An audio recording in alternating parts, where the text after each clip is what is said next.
Պրոշյան համայնքում շաբաթ օրը կրկին դուք բողոքի ակցիա եք կազմակերպել, այդ ակցիայից հետո որևէ արձագանք եղավ կառավարության կողմից։ Ոչ մի, կարծեմ ոչ մի։ Կոնկրետ ես չեմ իմացել, ինչ որ ինձ հայտնում են ստույգ աղբյուրները, ճիշտ ասած, ես հարգում եմ մեր ոստիկաններին, ուղղակի ճնշող է, երբ իրենք մեզնից մի քանի անգամ շատ են, բայց ինձ զանգահարել ուղիղ ասել են, որ խորհուրդ չեն տալիս փակել ճանապարհը, որովհետև այս անգամ ուժ է գործադրվելու։ Իհարկե իրենք փաստում են, ասում են, համոզում են, որ եկել են մեզ պաշտպանելու։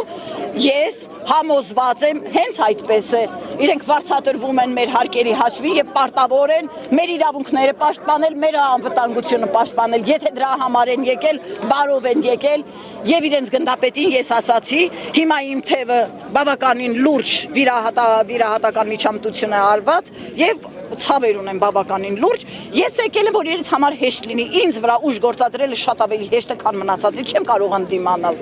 բայց հուսամ, որ իրենք այս մեր ժողովրդի կյանքում տեղի ունեցած այսքան աղետներից հետո հետևություն արած կլինեն եւ իրենց գործառույթը պատվով կկատարեն, որն է ժողովրդին պաշտպանել, անվտանգություն պաշտպանել։ Տիկին Պետրոսյան, երբ որ կառավարությունում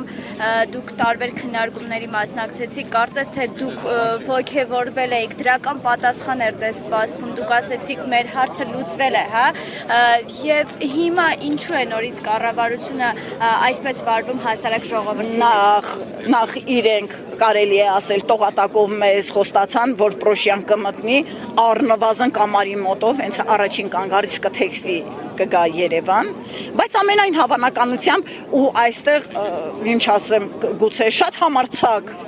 հայտարարություն եմ անում, բայց ինձ թվում է, որ մուլտիտրանսի հետ իրենք չեն կարողացել այդ հարցը կարգավորել, որտեղ մուլտիտրանսը ամենայն հավանականությամբ ակնկալում ու հավակնում է, որ ինքը կկարողանա գերակադիրք գրավել Պրոշյանում, այնպես որ 25 համարը քիչ-քիչ երթուղուց դուրս գա։ Իմ մտավախությունը կոնկրետ դա է։ Դրա համար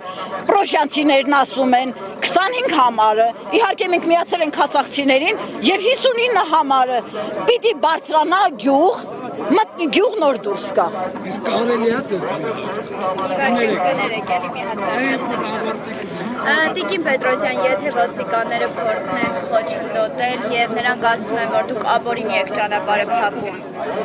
ինչ եք անելու։ Դե իրենք բերման կենթարկեն, եթե ուժ գործադրեն, բերման պիտի ենթարկեն մի քանիսին, ես խորհուրդ կտամ, կդիմեմ կանանց ու կասեմ, թող իրենք առաջին շարքում կանգնեն, թող կանանց բերման ենթարկեն, ոչ թե տղամարդկանց երիտասարդներին, որտեղ իրենց համար մի քիչ ավելի դժվար է։ Ես էլ կգնամ, չեմ մտածի, որ կարող է թևս նորից վնասվել, ես կգնամ, թող ինձ բերման ենթարկեն։ Ես այնքան շատ եմ եղել այսպիսի հարաբերությունների մեջ, ես շատ եմ տեսել։ Այն որ մեր ոստիկանները հիմա ավելի զուսպ պահվածք են դրսևորում, շատ ողջունելի է, բայց ես չեմ մոռացել, որ անհետ կորած զինվորների ծնողներին էին քաշ տալիս մեր ոստիկանները, զոհված զինվորների ծնողներին էին քաշ տալիս, դա էլ ենք տեսել, էլի դրա համար խոսքն ու գործը երբեմն հակասում են,